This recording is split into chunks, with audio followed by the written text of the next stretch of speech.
You're listening to the Influential Conversations podcast with the property management coach and industry influence of the year, Kirk, Stafford, and guests.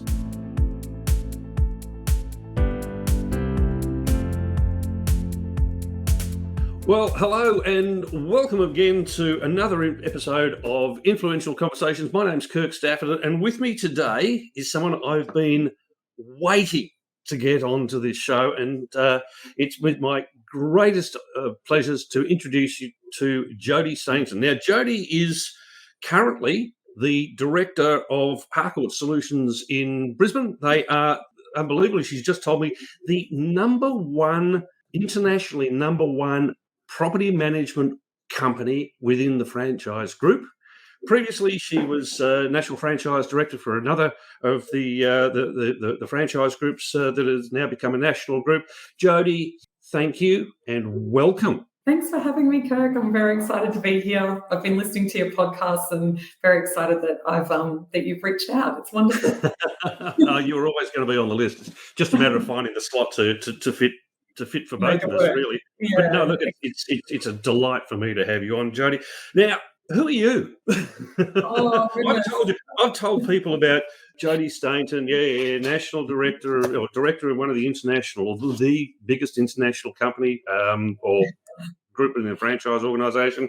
But who's Jodie Stainton really? How did you get into the industry? Let's start with that. Okay, so it started back in 2001 and I was lucky enough, or it was actually 2000, I think, late. I was lucky enough to get into a business where property management was actually a really big focal part of the business right from back then, 23 years ago. You would remember, Kirk. It wasn't the same it is now.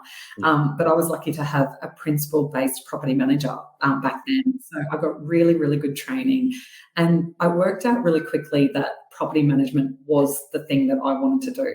So it fits my personality. I think all the variations of it, from legals to advertising properties to meeting people, I really love all of that. It fit me really well right from the start. Yeah, great. So what was your first role? Where did you begin? And it's interesting because when I talk to a lot of people, and majority, let's face it, this industry is, I think, 95% populated by women, which I think is an amazing thing. But a lot of them say, I just sort of fell into it. I didn't know what else to do, or I was leaving school and someone recommended real estate, and I started as a receptionist. Where did you start? Did you start straight in as a PM, or did you come in the same way as everyone else seems to have? Everyone else did. So probably a little bit different. I knew I wanted to be in real estate. So back when I was about 6 and 7, I would notice that the houses would change, the fence would change, and I was really nosy and I wanted to see in everyone else's house. So I had this kind of thing about property really, really early on. Then, and I loved people. So it kind of I knew I wanted to be in real estate. So I then I got in by actually becoming a valuer. So I went in and studied property economics, but I only did a year of it. So I found valuing really, really lonely and already realized that it wasn't what I wanted to do, but I had this opportunity from a friend of mine. And I thought, if I can just do that for a year, I'm fairly certain I'll get into, because I called actually Ray White, one of the Ray White franchisees, really, really young, and said, no experience necessary, and said, hey, listen, I really want to be in real estate. And they said, well, have you ever rented a house? No. Have you ever sold a house? No. I live back home with my mum. And they were like, yeah, we'll call you. So I was like, oh, okay. So I got into valuing, and then knew that once I did that for a year or so, I could probably get into real estate. So that's how I got in.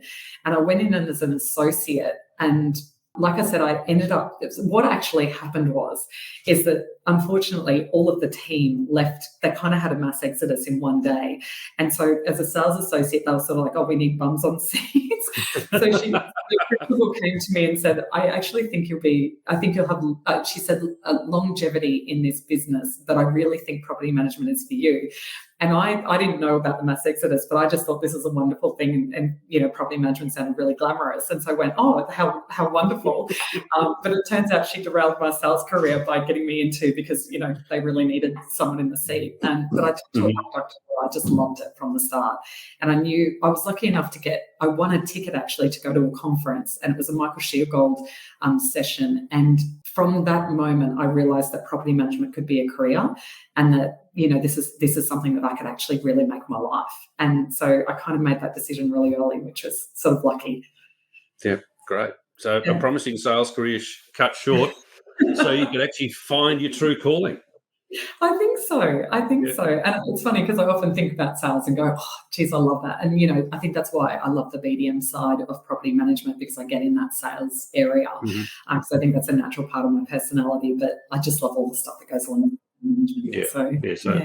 And I think that's the thing. I think the BDM facet of the job, you do need that. It's a different persona. It's a different personality and different personality attributes, I think, from a BDM to a PM. Some people are lucky that they can work across the two, but it is very much. I mean, people have really simplistically said, well, that's the listing side of the business. So, well, it's a bit more than that, because you've still got to onboard the client as well, and you've got to make sure that everything fits with the client and also with the property, and bringing it in and allocating it to the right personality in the office. But BDMs and PMs are almost as different as salespeople and PMs, really, aren't they? Yeah, they are, but there is a part of me, and I think having worked at the previous company where I started the national franchise for property management, so I took people that have never been paid, so never not been paid before, took them to making their very first prospecting call to building their own businesses. And what I actually found is that they can do it if they desperately want to. And what I think the difference is that they've actually never been taught. And no one's invested in them to actually do that. And there is this, I think, especially with women, they have a security kind of issue around, putting themselves out there. But funny enough, once you do it and you teach them how to do it, they're actually excellent at it. And they start to, and I've seen it in our business here, where my property managers now are going out and doing presentations and winning new business. And it's all because I've really invested the time in them to do that and told them that they can do it. And I think it's amazing how all of a sudden now they're saying, when a BDM brings a property in and it might be at lower commission, they'll go, hang on, I'm not managing it for that. So it's really what happens when we invest time and they're actually taught that way. And I think for a really long time, people have gone, oh, property managers and salespeople, the sort of the principle normally is dealing with the salespeople and putting all that effort in there, but actually the property managers can do it. So it's an interesting thing that I've learned. Yep. I think the skills, from a BDM point of view, I think the skills that salespeople have are transferable. But I think they also need a lot of that training. One of the things that you mentioned before, cold calling, and I was actually talking to someone yesterday. I said cold calling is actually not a difficult thing once you get used to hearing the word no, because it's not. I mean that no, and I think we hear this so often. It's not to do with you personally. It's to do with the service or the product that you've got. It's not a reflection of you or your personality or your worth. It's just that for them, it's not now. Whoever you're talking to, it's not now. Exactly. And I think sometimes it's actually, it's a bit of a thing for me how fast I can get the no to get onto the next one, because I know the next one will come in. Does that make sense? So it's sort of like, if I'm not right for you, I'm not right for you. Like, and I don't mind if they say, also, I think it's the way you deal with the no. So if they've got a fantastic property manager right now, fantastic. I'd love to hear about her, because I'm always looking for really great people, and I'll steal her so you come with me. But, I think you can get in terms of personality, if you can really just talk to people and not worry about the no, and just and make it a fun and that sort of thing, then the thing is, my goal is one day they will call me. They just will, because they will remember that little funny thing. They'll remember that they liked me. They might even want to give me something back. And so often they might say, hey, listen, I can't give you my property because I really love my property manager. But you know what, my friend, I think they'd be really great for you. So it's just about making the call, but also going, you know what, I just need to get to 20. If I get to 20, I get one. So that no, crossing off the list, I get there. So it's just a competition. Yeah, and look, you're right. It's that process of elimination. And if you can get to that point where you go, okay, well, how many no's is it going to take me to get a yes? And we used to, look, I'm a refugee from sales as well, but I got trained in the 80s, and it was a case of, how many no's is it going to take to get a yes? And you reverse engineer it. Yep. So you say, okay, well, I need to bring in, or I want to bring in this month, X number of new properties. Yep. Now, I know that I need to speak to X number of people to do that, because I get, out of every 20, say for a number, out of every 20 people I speak to, 17 are going to say no, 3 of them are going to say yes, and one of those is going to come across immediately, and the other 2 can be banked for future. Yeah, so you start to reverse engineer back. Yeah, we work on 80-21. So make 80 calls, and these are like fairly cold calls, right? Like 80 calls, 20 connects, one opportunity, and about a 50% rate of whether they're going to be now or later. So we know exactly how many calls we need to make to get the exact amount of numbers. I'm in a really fortunate position where we don't have to do so much of that because we have a really large sales team. So, we can, it's probably more important for us to build relationships with the sales team, make sure we're extracting every lead we can from there. But we are doing calls as well. And what we're aiming to do is about 40 calls a day. So I know over 2 days I'll get one opportunity. And that's great. Yeah. That's true. I just want to touch on that a little and expand on that a little bit more because you're saying you're the number one office internationally for property management. Now, you've been with Harcourts Solutions 12 months, 2 years? It's a year. I'm losing track of time. I think COVID's done that to a lot of people. It's twisted their time. I'm thinking, you've been there for ages. I go, no, hang on, I'm sure it's 2022. It's a weird thing. I feel like I've always been here, and my team say it's like you were never not here. Like we kind of can't remember life before you, but it's one of those things where, I've only actually been here a year. And I was fortunate enough to walk into a business that is the number one team, right? So it's one of those things where I don't think that I've taken them to number one. They were number one anyway. But I do think there's things that we've done that have been innovative, and I think we've changed the direction of the team quite substantially, which has been but they're an amazing team anyway. Oh, yeah, great. When you say change the direction of them, how what does that look like internally? Yeah, so I think we went through the last couple of years, we've gone through a really big period of where our owners are selling out, and I think that's happening across the country. And what I think we had was, and this is just the way that I think about it, but I think about it as, actually, this is from Jodie Ford. I should mention this. So Jodie Ford from Coronas taught me this. Okay. She sees it, and I see it now, as property managers retain the business and BDM is growth. And so once you teach property managers how to retain business and how to actually go out and get business, they can actually retain. So my team need to retain about 3 per month each in order for us, for BDM to be the growth. So that directional change, I changed the bonuses, the KPIs, everything in the business so that there was more of a focus around property managers actually going out and getting the business. And what happened was, when I first got here, one of the things that happened that just sort of sparked, I couldn't believe that it happened, but one of our property managers got a call in for a property, and because of her great work, and they wanted to give her another property, and she sent it off to the BDM to sign up and then get back. And I had another situation where we had a property manager where that one of their owners had bought another property and it went over to the BDM and then came back. And I thought, this is a really interesting thing. For some reason, BDM is seen as all new business and property management is seen as just tasks. And I think previously there'd been a big focus around task management. I've got a big focus around the business management. For example, I did business plans with all of the property managers. So really going through what their numbers are, and I'm happy to share that with anyone, but they have full transparency over how much money their portfolio brings in. They're in charge of their business unit, their losses, their gains. So what we've got now is what we call a net zero bonus policy. So if they lose 2, but they gain 2, for example, they get 2% of their management fees as a bonus. And the only other criteria is that they also have a NPS satisfaction score of plus 20. So there's only 2 criteria for this bonus. So it's not all of this task management, your arrears have to be, and lease renewals and maintenance and routines.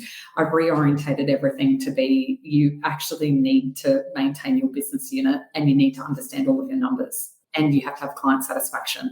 So from that, our property managers are now actually trying to find business or winning business or doing all sorts of things that they've never done before. And I think that would be our biggest strategic change. And it really has made a big difference in our business. Yeah.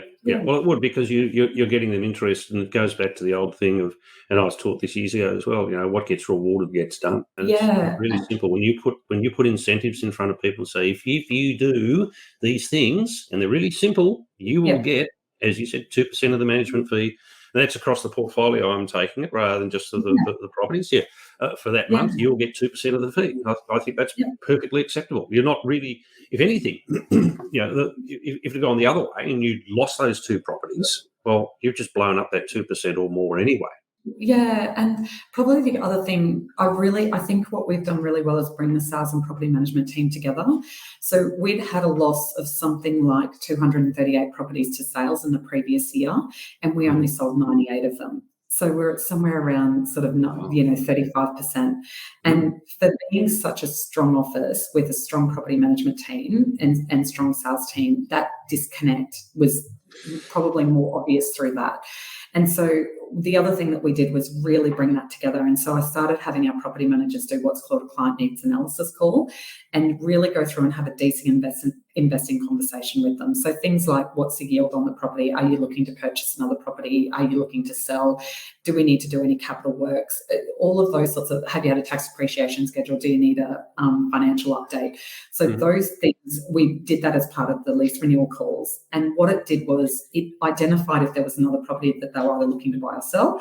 And then we could actually send that over to our sales team really nice and early and get them in the conversation early. And so we've actually had 100% of sales sell through us 2 months ago. Last month it was only 72. But to go from 38 to 72 and even 100%, it's all about really bringing that sales and property management team together.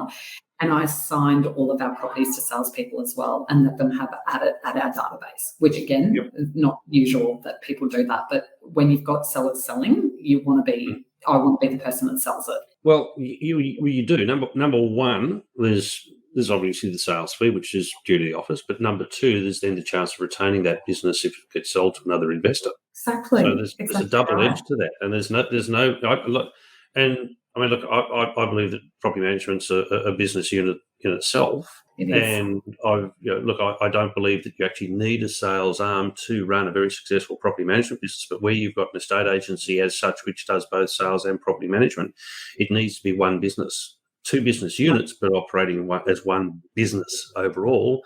And that means absolute cooperation between both arms of it. Completely both have got to feed the other, and they've got to be. You've got to have complete cohesion between the teams. And look, maybe not complete because I don't think your personalities are ever going to get it to 100%. But you need to have a team that is all focused in the one direction, and that's number one, the good of the company, and the good of the company only comes from making sure that your clients are well taken care of. That's exactly right. Once we getting the stories out of the NPS client satisfaction score and being able to put those stories in front of the salespeople all the time, rebuilt trust with regards to what the property managers were doing. Please understand, the property managers are already great. Like it's more about the selling of them. And making sure that the salespeople know what we're actually doing. They were already excellent. They've already been number one internationally and all those things. But what I found was that probably the salespeople didn't really understand how good the property managers were, and vice versa, actually.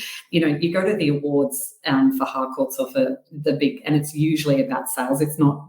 There's a lot. There are property management awards, but you're not seeing the level of individual awards that you are with sales. So it's one of those things where you find that the property managers probably know what the salespeople are doing, but the salespeople don't really know how good the property managers are. And I had to really just bridge that gap and say, no, this is how much better we are in our leasing fees, in our let days on market, our vacancy rates, our the average rents, how much we're getting more for your clients, like all of those things. And once I started doing that, we just started seeing it pour in. So once they're educated into what actually goes on behind the scenes. Yeah. Salespeople, and I found this in a couple of the roles where we've had that more future-focused approach to the relationship between the sales and the property management teams. Once the salespeople actually have an understanding of what PMs do, they're able more to sell that facet of the business. Yeah. They're able more to speak to those points, as long as they don't start talking about fees. Don't start with salespeople and property management fees. PMs and sales fees. It goes both ways. Yeah, well, you start doing this to me and we'll start doing that to you. Yeah, that's right. Yeah, see how you like it when the boot's on the other foot. Yeah. Exactly. Yeah. So what have you found? I mean, obviously staff for us in the industry is a big challenge. Outside of that, where have you found your challenges in the 12 months, but even before that when you were with Coronas, where have you found your challenges over the last few years? Personally or professionally, do you think? Or like Well, we can talk personal if you like, if you're open to talking personal. I mean, I know a bit about your Yeah. backstory, but obviously the Yeah. audience does. It's what you're comfortable sharing. Yeah, sure. So, personally, I think, I've had a few challenges in terms of my health. So, when I had my baby back in 2016, they did breach my spine with the epidural. And so that has caused I get neuropathy in my hands, which just means pins and needles, and I lose feeling in my legs and things like that sometimes. So that can be quite significant. And then from that, unfortunately, I've got some markers for autoimmune diseases that they're sort of trying to figure out what's going on with me. So I have had some health challenges that have been something that I've needed to manage, and probably have never had to think about health before. So that's something that I think in some ways probably makes me a little bit more empathetic to people and what they're going through, because I think when you've gone through that, it does help. And a lot of women obviously do get autoimmune and those sorts of things and going through different challenges in their health. So I think that's helped me in some ways. And then professionally, I think probably the challenges have been, I sort of got to that point of what do I really want in my life and where am I going? I'd worked really hard for a really long time, and I feel like I probably felt like I was giving a lot, and where was I've done everything based on passion, and I really have. And I actually think that that's a really good way to be. I also think, though, I probably wasn't taking care of myself and my family in the way that I probably needed to. That was a really big challenge to go through, like when I was doing my previous role, I was doing it for the absolute love of property managers and trying to get them into their own businesses, but hadn't yet got into my own business and sorted myself out. And that was a really interesting challenge, and to let go of all of that, to go, I can let go of that to actually move my life forward. It was a really interesting thing. And what I found was that actually I developed passion for this anyway, and I'm still helping people. And I still keep connected to those people. But that was a really big challenge to actually let that go and really go, what do I really want? And what does my future look like? And I think people get to, I'm 45. I think I'm definition of a midlife crisis. What does that look like? What does it really look like, and where am I going? And I've always been lucky enough that I mentioned that conference that I went to with Michael Sheargold, and he actually got us into this session. It was the last session of the day, and he said, I want you to be in a meditative state. But basically the premise of the session was, today's your last day, and you're going to die, but you're completely happy and content to do so. And I want you to look around, and what can you see, and what can you smell and hear and touch? And I had this incredibly strong vision. And my whole life now has been, I make decisions either taking me toward that vision or away from it. And what I found was I was in that vision. So I have been making those decisions, but I probably needed to make some more decisions weighted towards myself and my family, which I've never done before. So that was kind of, how I got to Harcourts Solutions. It's kind of an interesting thing. Yeah. Gee, that's quite a powerful tool to use when you say this is your last day, and you're happy and content. What is it around you that you've got, that you've created, that has created that within you? Yeah. So what do you do? What do you do now for self-care? I mean, we were talking about that a minute ago, and it's sort of one of these things I've noticed that in the conversations I've had with a lot of people over time, they say, well, I do this. I make sure I take regular breaks. I make sure I meditate or yoga or something along those lines. Or, me, I've got my kayak in the summer and my skiing in the winter and those sorts of things. What about you? What do you do? I think the first thing is just getting back to my kids and the husband. I was working really long hours. I do work long hours, but I feel like I'm more present when I'm with them. And I'm very aware that my daughter's 8. She's going to be 13 and hate me soon. So, and my son's 11, turning 11. And I think just really aware that when I'm with them, I'm really with them. I think that's probably the first thing. And I'm now doing walks in the morning. So I do somewhere between 3 and 5 Ks every morning, and just making sure that I can when I can. When my body starts not being okay, I have to stop, and I have to be okay with stopping. So given that I was quite an athlete, it was a really hard thing to go from being an athlete and playing as much sport as I wanted to, and it was such an outlet for me, to going to almost nothing. So for almost 6 years, I did very little. And you were a state netballer, weren't you? Yeah, I played state. Yeah, and I actually got selected for the national team, but I did my ankle. So anyway, I had a couple of knee reconstructions and all of that stuff that comes with netball. But I was about to ask how your knees were. Netball's probably the worst sport for knees, isn't it? Yeah. Brutal. I've had 2 knee reconstructions and another 2 surgeries, and I think my knee's gone again. But anyway, it doesn't matter. Ooh. But I think when you're that sort of person, you've been a fairly decent athlete. You have an outlet that you don't even realise you have. Like, you have an outlet for your aggression and for what's going on, and you get out of the court and you're not thinking about things, and you're just able to let everything go and be truly competitive, or whatever for you that looks like. Yep. Whereas I went to having none of that and suddenly. So it was one of those things where, and also truly scared about my future. What happens if my body completely shuts down and all those things. But so now I do meditation. So I don't do it often as I like, but I have the Calm app and I'll do that. But the other thing that I think is probably, for me, one of the best things I started putting into my probably at least weekly routine, if not a couple of times a week, I love comedians. I just get a lot from them. And when I'm having a moment, I will literally put on a YouTube clip from some of my favourite comedians and just laugh. And I think that keeps your spirits high. And it's something that I'm bringing into the business as well. It's just making sure that we put on a clip and like we all, all have a bit of a laugh, put it through teams, and just making sure you've got that fun and laughter. Yep. I think it's really I think that's great. Yeah, because then you start to realise that life's not all serious. Yeah, it's not. Yeah. And it doesn't have to be. Yeah. No, I'm genuinely. That's an interesting one. Yeah. Yeah. So who is your favourite comedian, by the way? Top 2. I love Michael McIntyre because he's so clean and funny. But equally, I love, and I've just forgotten his name, and he's the crassest, rudest thing you can imagine, but he's hilarious. An Australian comedian. Oh my goodness, I can't believe I've just forgotten his name. Yeah, he's terrible. Or someone like that. Yeah, Kevin Carney. No. Oh God, I just can't believe it'll come to us just as we finish the recording. That's normally the way. Yeah, look, I mean, and I'm the same. I mean, look, I've got people like Billy Connolly and those sorts of things. Robin Williams, and Robin Williams is probably still would be my number amazing. One. He's just what a shame that he couldn't find his way through. But then that's that. I think that seems to be the curse of that brand of genius. But he was just so incredibly funny. I remember seeing him being interviewed by Jana Wendt one day. And this is going back. This is now I'm really showing my age. And he turned to her and said, "This is interviewing hell, isn't it?"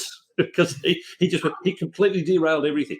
So, he would have. He's amazing. I found out I looked into him a little bit more about his death, and it actually turned out he had Lewy dementia. So Lewy body dementia, and so one of the things that if this is true, this is what I read, but he actually decided that he didn't want to not remember everything and not be a part of everything, and so he did what he did to preserve everything that he had. Gee, that's a considered approach, Yeah, and I sort of understand that, and I think I'd probably be a bit similar. So yeah, that was an interesting find. It wasn't just that depressive thing that we think comes with comedians, which he clearly did have too. So that's true. Anyway, look, I think enough talk about that. We're sort of that's veering into something completely away from property management and us.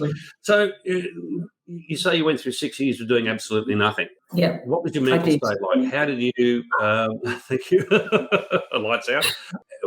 What were you doing? Was that how you came to meditation, or what were you doing those 6 years to keep yourself right? I guess. I think I probably just buried my head in work. That probably is a good and bad thing. Yep. I'm glad that I had that avenue, because I think when you're passionate about something and love something, then at least it feels easy to do. Yep. But I did lose that side of me that was fit and healthy and looking after myself and that sort of stuff. So but I buried myself in work, and in some ways that led me to here. So I don't regret that. Yeah. So it was a bit of that actually helped you to get find that realization as to where you wanted to be and to do something that was for you and your future. That's right. Yes. Okay, that's a great thing.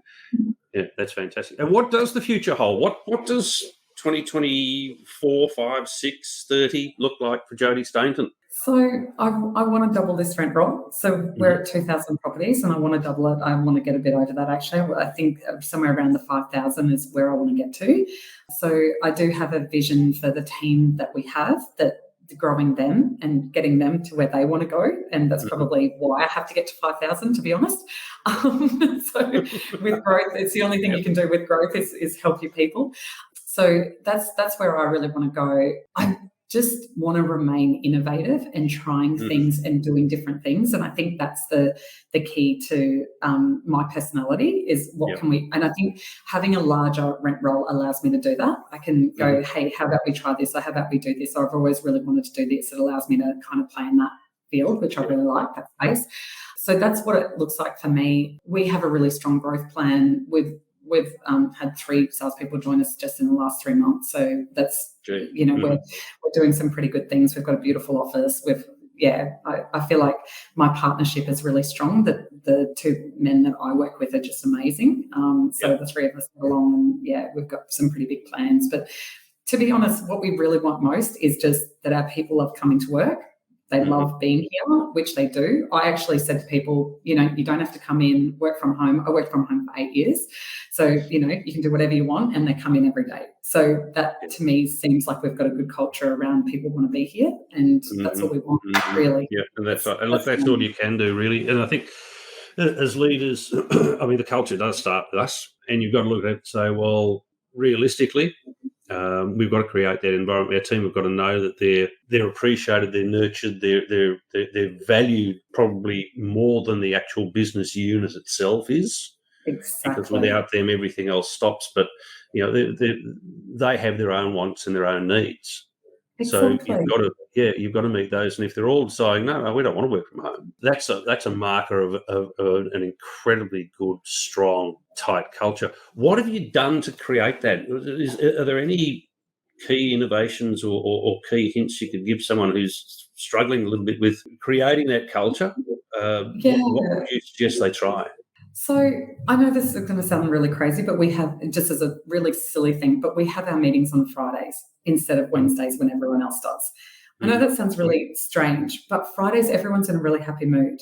They're not thinking about what they've got for the week. They've done the week. They're in a much different mood. So therefore, they're also in a mood, and maybe it's because we've worked with them to get to this point, but they're in a mood where they want to go forward. So when we say, hey, we want to implement this or we want to implement that, they're actually ready for it. So I know that sounds a strange thing to say, but just moving the meetings to Fridays, I honestly think helped.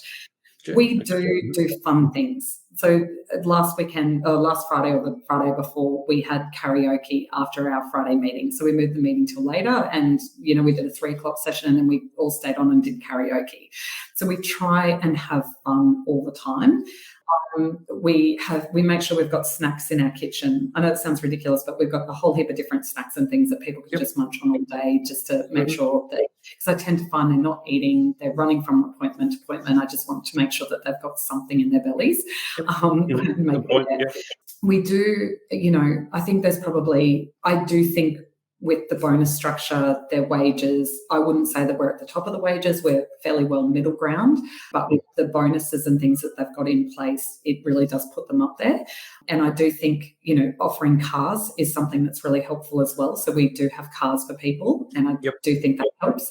But really, it's about, honestly, none of that would matter if we didn't care about them, didn't jump in when something was going wrong and allow them to make mistakes, allow them to, get on the phone with their owners and smooth things over and all of those sorts of things. If we weren't there for them in those moments, I don't think any of the other stuff would matter.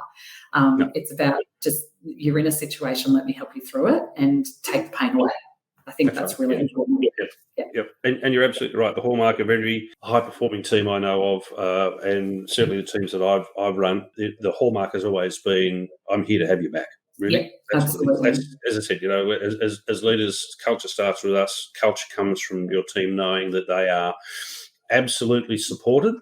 And I mean, I used to have a no surprises policy with my groups, and just say, look, come to me before somebody else comes to me, please, so that we can work a way through whatever the situation is. And they realise they're not going to be, have their throat jumped down, or they're going to be held out into public ridicule in front of the rest of the office. It makes things a heck of a lot easier, because you don't make examples of people, you make examples of situations. Exactly. And that's the interesting thing. We do our morning huddles as well. So every day we get together quickly and go through our top 3 things we want to achieve for the day and that sort of stuff. So we all know where each other are.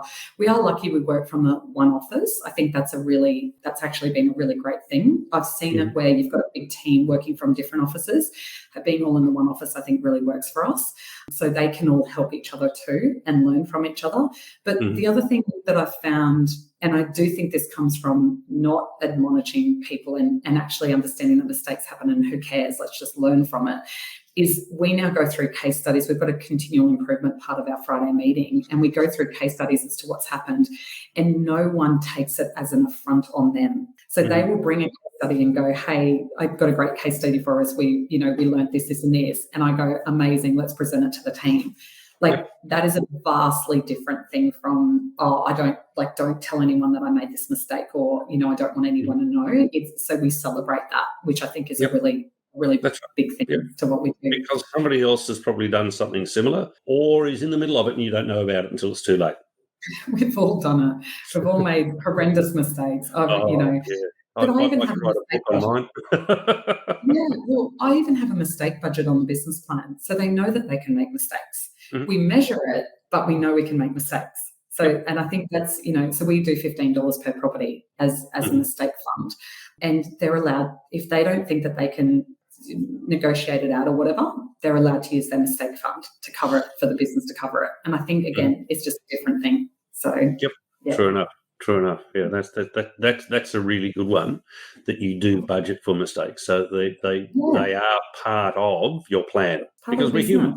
Yeah, we're human. We make mistakes. And I've done it. Yeah. Plenty of mistakes. Well, actually, no, both hands in the air. Yes. Everything in the air.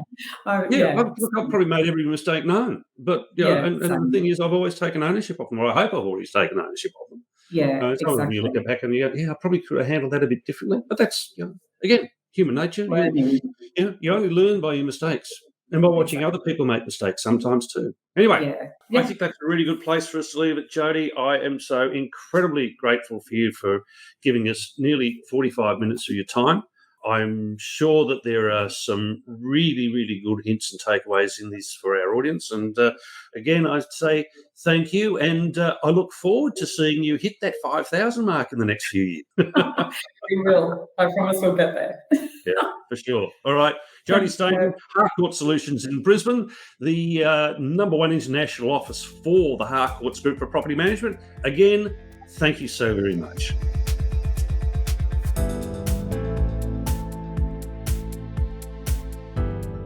You've been listening to another podcast in the Influential Conversations series. This series is proudly brought to you by Tappy, helping property managers deliver a world-class maintenance experience to their landlords and tenants, and providing a total property care solution. Inspection Express, the market leader in property inspection reporting and digital signature property documentation, giving you a seamless approach to the way that you manage properties. And Agent Dynamics, the Australian market-leading team development ecosystem to help you nurture, grow and retain your property teams since 2014. Thanks for listening. Be sure to tune in next time for the next in this series.